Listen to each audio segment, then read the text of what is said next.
Anaemia यानी कि खून की कमी जो फीमेल में एक वन ऑफ द इम्पॉर्टेंट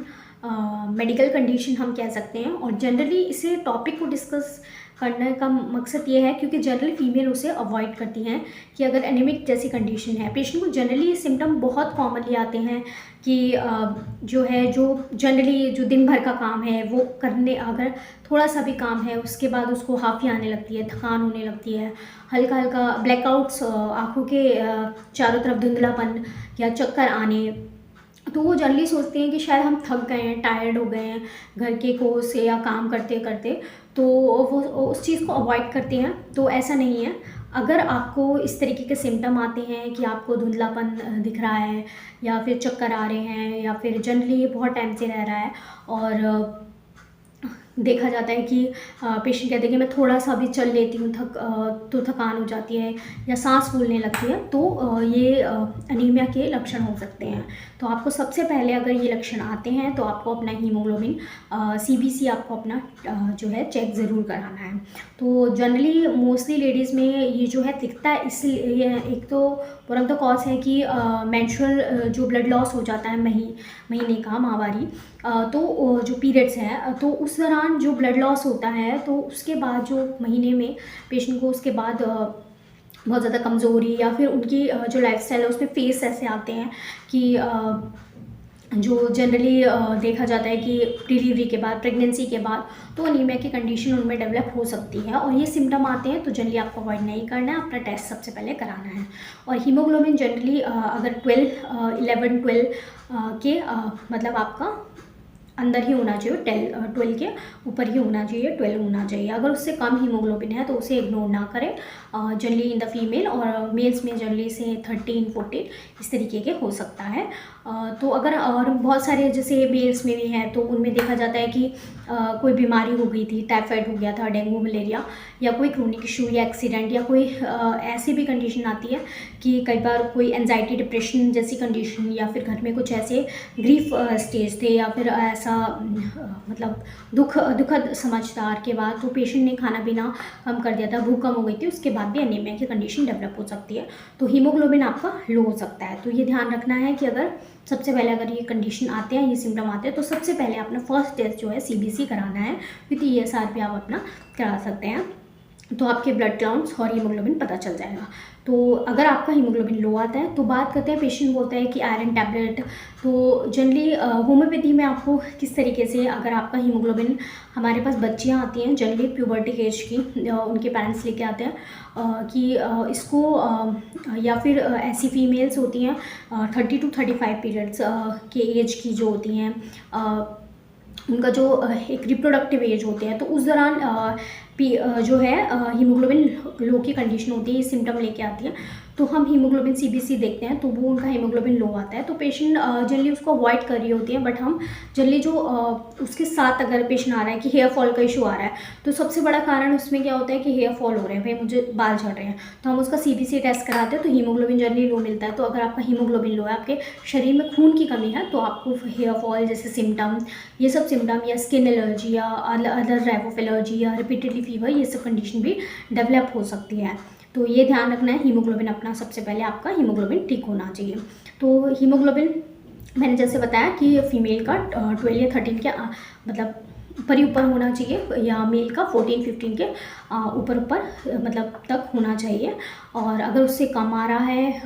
10 से नीचे तो बिल्कुल, अगर आपका आ रहा है तो वो डेंजरस में आ जाता है। बहुत सी फीमेल आती है कि ऐसा भी आता है 6 आ रहा होता है फिर भी वो अपनी लाइफस्टाइल इस तरीके से आराम से जी रही होती हैं, सिम्टम आ रहे होते हैं उसे इग्नोर करें, तो वो नहीं करना है। आप फेंट हो सकते हैं, बहुत से कंडीशन एनीमिया की वजह से बहुत सारी फीमेल का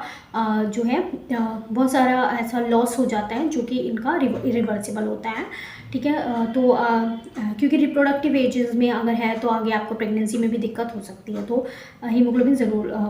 मतलब मैनेज अगर है तो करें। तो बहुत सारी फीमेल्स होती है कि हम आयरन टैबलेट लिए, इतनी टाइम लिए, फिर भी हमारा हीमोग्लोबिन लेते हैं तब तक आराम रहता है। फिर तो अगर आपको सप्लीमेंट्स, तो अगर आपको बहुत ज़्यादा है तो सप्लीमेंट्स तो आपको ज़रूर लेने हैं साथ के साथ, जैसे विटामिन B12 के टैबलेट्स वगैरह आपके डॉक्टर की कंसल्टेशन के अंदर आप ले सकते हैं। साथ के साथ होम्योपैथी इसमें किस तरीके से मैनेज की, बहुत सारी फीमेल ऐसी भी आती हैं कि मुझे रिपीटेडली रहता ही है, मैं कुछ टाइम लेती हूँ हीमोग्लोबिन की टैबलेट या आयरन की टैबलेट,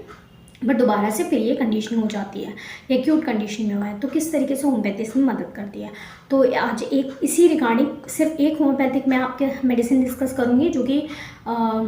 हीमोग्लोबिन आपका मेंटेन करने में बहुत सारी फीमेल्स में ये मदद करती है। और भी दवा हैं, और इसके साथ साथ मैं एक जो है मैनेजमेंट भी आपको बताऊँगी कि किस तरीके से और भी आप दवाइयाँ इसमें किस तरीके से अगर आपका पीरियड्स के दौरान कम जैसे हीमोग्लोबिन या ब्लड लॉस या हो जाता है उसके बाद जो आपको वीकनेस होती है किस तरीके से मेडिसिन उपयोगी रहेगी। तो जो मेडिसिन है हमारे पास फेरम मेटालिकम, फेरम आयरन से रिलेटेड है, मेटालिकम, तो इस मेडिसिन का अगर हम कॉमन नेम देखें तो आयरन है। और ये जितने भी आयरन रिलेटेड डेफिशिएंसी डिसऑर्डर्स हैं या सिम्टम्स हैं उनमें ये काम करती है। हीमोफीलिया की कंडीशन में भी बहुत सारे पेशेंट्स में हमने देखा है बहुत अच्छा रिजल्ट दिया है, मैनेजमेंट करने में मदद करती है। जैसे उनको हीमोफीलिया के पेशेंट्स को ब्लड का, ये भी एक मेडिकल कंडीशन होती है, तो वहाँ पर उसको ब्लड जो है चढ़वाने मतलब जाना पड़ता है रेगुलर इंटरवल्स पे, तो उसके जो फ्रीक्वेंट इंटरवल्स हैं उसको वो कम करती है और पेशेंट को काफ़ी अच्छे से मैनेजमेंट करने में मदद करती है ये। और भी दवाइयाँ हैं, तो फेरामेट की हम आज पूरा डिस्कशन करेंगे, आप समझिएगा किस तरीके से मेडिसिन सिम्टम कवर करती है और उपयोगी होती है। तो फेरामेट एक अच्छी दवा है उन पेशेंट्स में जो यंग टाइप ऑफ पेशेंट होती है, फीमेल होती है, जो एडल्ट प्यूबर्टी एज की हैं या जिनके मेनार्ज या पीरियड्स स्टार्ट हुए हैं या पीरियड्स कुछ टाइम हुआ पीरियड्स स्टार्ट हुए हैं या पीरियड्स का जो एज है या रिप्रोडक्टिव एज है, तो मतलब आप लगा लीजिए 13 से 35, जो इस ड्यूरेशन के बीच की फीमेल्स या मेल्स भी आप जनरली जो यंग लोग हैं उनमें ये काफ़ी अच्छा काम करती हैं। और सिम्टम पेशेंट को आएंगे कि हम थोड़ा सा भी काम कर लेते हैं तो थक जाते हैं, हमें हाफी आती है, सांस फूलने लगती है, ऑब्रेशन होता है, मतलब ऐसा लगता है कि हम गहरी गहरी सांस लेनी पड़ रही है, तो इस तरीके के सिम्टम आते हैं तो फेरामेट इफेक्टिव है। पेशेंट को वर्टिगो चक्कर आएंगे, थोड़ा सा भी काम करे तो, या बैठ के सडन उठ रहा है तो ऐसे सर घूमने लगेगा या फिर सर में ऐसे लगेगा हथौड़े सा कुछ जो है जनरली हैमरिंग की कोई हथौड़ा मार रहा है, इस तरीके की हर समय जो है आवाज़ आती रहती है, सर दर्द होता रहता है, घूमने जैसे चक्कर जैसे वर्टिगो इस तरीके से आता है। तो और जनरली तो बोलता है पेशेंट कि मैं सडन उठता हूँ, मैं डालता हूँ तो मुझे ऐसा लगता है कि मेरा सर घूमने लगा, या एकदम उठ के बैठ के उठ रहा हूँ तो मुझे ऐसा लगता है सर घूमने लगा, एकदम से चकरा रहा है। तो इस तरीके से थोड़ी सी भी आवाज़ अगर कोई दूर भी बोल रहा है या फिर कोई अपनी बातें कर रहा है तो उसको वो इरिटेट करती है, वो उसको बहुत ज़्यादा गुस्से से बोलता है कि नहीं प्लीज़ आप थोड़ा या तो हट के बात कीजिए या फिर आप धीरे बात कीजिए, उसको मतलब वो थोड़ी सी आवाज़ भी इरिटेट करती है बहुत ज़्यादा। ये वीकनेस है, ये अनीमिया है, तो ये बहुत कॉमन है। तो फेरामेट में ये सिम्टम बहुत अच्छा कवर करती है। अगर पेशेंट को ये सिम्टम है बहुत अच्छी मेडिसिन आती है। पेशेंट में ये फॉल्स प्लिथोरा कंडीशन में आपको समझाती हूँ, तो उस कंडीशन में बहुत अच्छी काम करती है। पेशेंट रहेगा कि ऐसा लगेगा कि उसका जो स्किन पे आप देखेंगे बिल्कुल रेडनेस, एकदम से चमक, लाल गाल रहेंगे, बट सडन उसकी जो है एक ऐसे थोड़ी देर बाद देंगे फेस उसका ऐसा आता है कि भाई सर घूम रहा है, कुछ थोड़ा सा काम कर लिया पैलर हो गया, मतलब पीला सा पड़ जाएगी स्किन और वाइटिश सी पड़ जाएगी। फिर कुछ देर बाद देखेंगे तो सडन फ्लशेस ऑफ हीट, या फिर कुछ होते हैं दिखने में उनको ऐसा लगेगा कि बड़े उनके अंदर हीमोग्लोबिन या बहुत ज़्यादा हेल्थी पर्सन है, बट फॉल्स प्लिथोरा इसमें दिखता है और लाल रहेगी, चमकदार स्किन रहेगी, क्योंकि फ्लशेस ऑफ हीट एकदम से या फ्लशेस ऑफ ब्लड जो है एकदम से होता है इसमें, कि एकदम से जो है हार्ट पंप ब्लड करता है तो पूरा रेड हो जाएगी, हाथ पाँव ऐसे दिखेंगे लाल से, ये आप देखेंगे इनके बिल्कुल लाल दिखेंगे पूरे हाथ, या फिर गालों पे बहुत ज़्यादा लाली दिखेगी। और बट अगर काम की बात करें तो वो थोड़ा सा भी काम कर लेते हैं हाफी आएगी, ऑपरेशन होगा या सडन काम करने वाला ऐसा लगेगा स्किन में बिल्कुल पीलापन हो गया, सारा खून निकाल लिया, और एक सडन से फिर फ्लश आएगा, फिर रेड हो जाएगा। तो इस तरीके का फॉल्स प्लिथोरा पेशेंट को देखने को मिलता है, या पेशेंट बोलता है कि ये तो लाल देखने में तो बिल्कुल लाल लगता है, कभी कभी तो बिल्कुल ऐसा लगेगा लाल बिल्कुल गाल वाल रहेंगे, और एकदम से कभी इतनी कमजोरी हो जाती है कि पीला पड़ जाता है, वाइट पड़ जाता है। तो इस तरीके का फॉल्स प्लिथोरा पेशेंट में दिखता है। तो ये पेशेंट में सिम्टम होता है। हार्ट के सिम्टम की बात करें तो पैल्पिटेशन होगी, उसको मतलब आवाज़ आती रहेगी, धक धक धक धक धक धक धीरे धीरे उसको आवाज़ आती रहेगी, या पल्स उसकी बहुत ज़्यादा धीरे बहुत चल रही होती है, स्मॉल होती है, बहुत ज़्यादा कमज़ोर पल्स होती है, आप फील करेंगे तो फील नहीं कर पाएंगे, बहुत ज़्यादा कमज़ोर होती है, हल्की बहुत ज़्यादा अच्छे से उसे आपको पल्स को मतलब अच्छे से बिल्कुल पास रख के बहुत ज़्यादा कम, मतलब ऐसा हो कि नॉइज़ ना हो, तब जाके आप बहुत ही डिफ़िकल्टी से हम उसकी पल्स को या जो है सुन पाएंगे, या फिर जो हार्ट पे या उस पर अगर हम स्टेथोस्कोप से भी देखते हैं तो इस तरीके से उसकी वीक पल्स होगी, या पैल्पिटेशन कई बार बहुत ज़्यादा धक धक धक धक धक धक धक इस तरीके से उसको हमेशा महसूस होती रहेगी। थोड़ा सा भी काम कर लिया फिर पैल्पिटेशन उसको, या एनजाइटी घबराहट सी स्टार्ट हो जाती है। एक बहुत अच्छा सिम्टम आता है पेशेंट को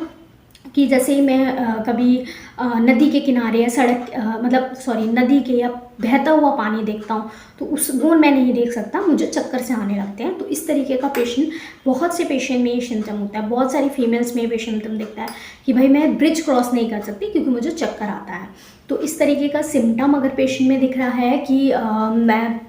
ब्रिज क्रॉस नहीं कर सकती, या फिर मेरे को बहुत ज़्यादा बहते पानी से दिक्कत होती है, या फिर अगर मैं उसे नहीं देख सकती, तो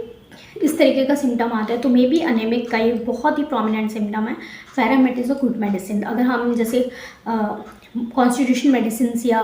चूज़ करते हैं, या एक पर्टिकुलर सिम्टम जो हमारे लिए स्ट्राइकिंग होता है, तो ये सिम्टम भी कई पेशेंट में मिलता है और बहुत अच्छा रिजल्ट देता है। बहुत सी फीमेल ऐसी होती हैं कि नोज़ ब्लीड होती है ड्यू टू द किस वजह से कि कमज़ोरी, अनीमिया की कंडीशन की वजह से, तो वहाँ पे फेरामेट मैंने बहुत सारे पेशेंट्स में रिज़ल्ट बहुत अच्छे मिलते हैं। हाथ पाँव में हमेशा दर्द रहेगा, पेशेंट ये बोलेगा कि मैं थोड़ा सा भी काम करता हूँ तो मुझे हाथ पाँव में दर्द हो जाता है। तो इस तरीके का पेशेंट है कि हाथ पाँव में बहुत ज़्यादा दर्द रहा है, तो उसमें भी काफ़ी इफेक्टिव रहती है। फॉल्स प्लेथोरा दिखेगा, चक्कर से होंगे, फोटोफोबिया या धुंधलापन दिख रहा है पेशेंट को, या फिर लाइट से उसको दिक्कत हो रही है, जैसे कोई बात कर रहा है या फिर लाइट जला दी एकदम से तो उसको रोशनी से चिड़चिड़ाहट होती है। इस तरीके के सिम्टम होते हैं। तो इस सारे सिम्टम को कवर करती है। पीरियड्स की बात रहे, पेशेंट में फीमेल बोलती है कि मेरा पीरियड्स जो है ढंग से मतलब नहीं आता है, कभी कम आता है, कभी ज़्यादा आता है, या पीरियड्स के दौरान इसको बहुत ज़्यादा फ्लशेस, हीट सी बहुत ज़्यादा निकलती है, ऐसा लगता है, या लाल चबी सी स्किन हो जाती है और सडनली पेन हो जाती है। इस तरह का फॉल्स प्लेथोरा दिखता है पेशेंट को, या वीकनेस, कमज़ोरी रहती है, और पीरियड्स बहुत ज़्यादा टाइम तक चलते हैं, लंबे मतलब ख़त्म ही हुए हैं कि थोड़े दिन बाद फिर स्टार्ट हो जाएंगे। इस तरीके से फ्रीक्वेंट इंटरवल पे होंगे, और जो है क्लॉट्स में आ रहे होते हैं, ब्लीडिंग इस तरीके से होते हैं। पेशेंट को बहुत ज़्यादा कमज़ोरी लगती है, चक्कर आते हैं, उस तरह में फेरामेटिक बहुत अच्छी दवा है। तो ये सारी कंडीशंस में फेरामेट मैंने बताई। अनीमिया की कंडीशन में, हीमोफीलिया की कंडीशन में मैनेजमेंट करने में बहुत अच्छी दवा साबित होती है। तो अगर किसी भी रीजन से, स्पेशली फीमेल्स में, तो बहुत इफेक्टिव है। अगर ऐसे फीचर्स आते हैं, सडनली सिम्टम आते हैं, तो 30 पोटेंसी सुबह शाम 15 से 20 दिन पेशेंट रेगुलरली ले सकता है। एंड देन उसके बाद सिम्टम में किस तरीके से आराम मिलता है तो आप देख सकते हैं मैनेजमेंट। फिर भी अगर हीमोग्लोबिन की जो है आप करा के देखिए 1 महीने के बाद क्या रिस्पॉन्स आता है। अगर आपका हीमोग्लोबिन ज़्यादा लो है तो कई बार आपको जो है अदर सप्लीमेंट्स लेने पड़ते हैं। खाने पीने पे ध्यान दीजिए, और ये दवा मैंने बताई बहुत इफेक्टिव है। साथ के साथ कई बार पेशेंट का मैनेजमेंट और भी केस टेकिंग अच्छे से लेके, या कुछ और मेडिसिन जैसे फेरामफॉस है, कालीफॉस मैंने पेशेंट्स में यूज़ किए हैं। हम पेशेंट के हिसाब से यूज़ करते हैं कि बहुत ज़्यादा क्रोनिक उसको अनीमिया की कंडीशन है, तो उसमें आप जो है दवा पेशेंट के हिसाब से इफेक्टिव रहती है। 30 पोटेंसी जो है यंग एडल्ट के लिए है, repeated 2 to 3 time good, and 15 day तक आप यूज़ करके देखें। एंड देन स्पेशली अगर आपको लगता है, स्पेशली आपको कंसल्टेशन कि अगर आपको सिम्टम आ रहे हैं, तो मेनली जो आप देखते हैं कि कई बार मेडिसिन का पोटेंसी का चयन 200 पोटेंसी में पेशेंट के लिए बेस्ट हो सकता है, कि हो सकता है जितना रिपीट ना हो और आराम मिल जाए। तो इस तरीके से पेशेंट का जो जितनी भी दवाइयाँ हैं या पोटेंसी है, डॉक्टर की कंसल्टेशन में विद एडवाइस ली जाए तो इफेक्टिव रहेगी। So stay safe, stay healthy, and ऐसी वीडियो के लिए हमसे जुड़े रहें। अदरवाइज एनीमिया की कंडीशन अगर ये सिम्टम आते हैं तो यू कैन टेक मेडिसिन, ले सकते हैं आप। Stay safe, stay healthy.